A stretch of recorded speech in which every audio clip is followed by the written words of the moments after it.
আসসালামু আলাইকুম। আগামী 16 ডিসেম্বর থেকে কিন্তু বাংলাদেশে আনঅফিসিয়াল সেট সম্পূর্ণ বন্ধ হয়ে যাবে। আমাদের যে বিটিআরসি থেকে বিজ্ঞাপন দেওয়া হয়েছে, নোটিশ দেওয়া হয়েছে যে আগামী 16 ডিসেম্বর থেকে বাংলাদেশ সব আনঅফিসিয়াল সেট বন্ধ হয়ে যাবে। সব বলতে হচ্ছে কি, আমরা যারা বাংলাদেশে কিন্তু প্রায় 90% মানুষই আমরা আনঅফিসিয়াল সেট ইউজ করি।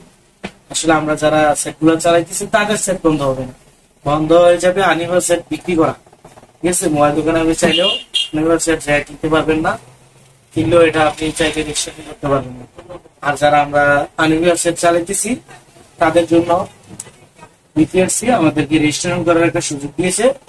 আগামী 16 ডিসেম্বরের আগ পর্যন্ত আমাদের যে সিম কার্ড মোবাইলে অ্যাড করা আছে, ওই সিম কার্ড যেই এনআইডি দিয়ে রেজিস্ট্রেশন করা, অটোমেটিকলি আমাদের মোবাইল ফোনটা কিন্তু ওই এনআইডি কার্ড দিয়ে রেজিস্ট্রেশন হয়ে যাবে।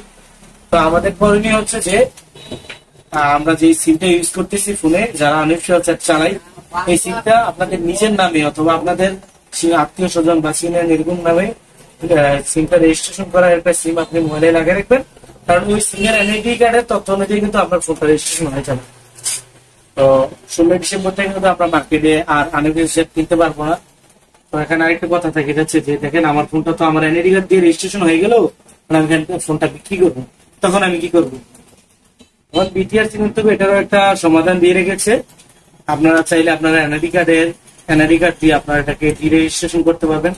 এমনকি যে সেটটা একবার রেজিস্ট্রেশন হয়েছে সেটা আপনারা চাইলে ডি রেজিস্ট্রেশন করতে পারবেন। এমনকি যাকে বিক্রি করবেন উনি চাইলে এটাকে রেজিস্ট্রেশন করতে পারবেন।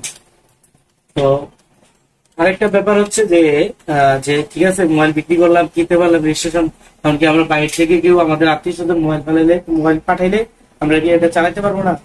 ওটার জন্য একটা সুযোগ আছে। সুযোগটা হচ্ছে যে, আমরা বাইরে থেকে যদি কোনো আমাদের আত্মীয় স্বজন বা কেউ ফোনটা নিয়ে আসে, সেক্ষেত্রে আমাদের ওই যে বাইরে থেকে যে কিনছে ওনার ক্যাশ মেমোটা লাগবে, প্লাস হচ্ছে উনি যে আসছে ওনার পাসপোর্ট বা ভিসা কপি, এগুলো দিয়ে সেরে আপনি বিটিআরসির ওয়েবসাইট থেকে আপনার সেটটি রেজিস্ট্রেশন করে নিতে পারবেন। সময়সীমা থাকবে 30 দিন। 30 দিনের ভিতরে আপনি এই রেজিস্ট্রেশনটা করে ফেলতে হবে, অন্যথায় ফোনটি আপনি ডিএক্টিভ করে দিবেন। তো আমরা সবাই 16 ডিসেম্বরের আগ পর্যন্ত যারা নিজেদের এনআইডি কার্ড দিয়ে সিমটা আমরা ইউজ করব, তাহলে আমাদের নিজেদের এনআইডি কার্ড দিয়ে কিন্তু আমাদের ফোনটা রেজিস্ট্রেশন হয়ে যাবে। রেজিস্ট্রেশন হওয়ার পরে কিন্তু আমাদের অনেকগুলো সুবিধা আছে। সেটা চুরি হলে আমরা সহজেই বের করতে পারবো।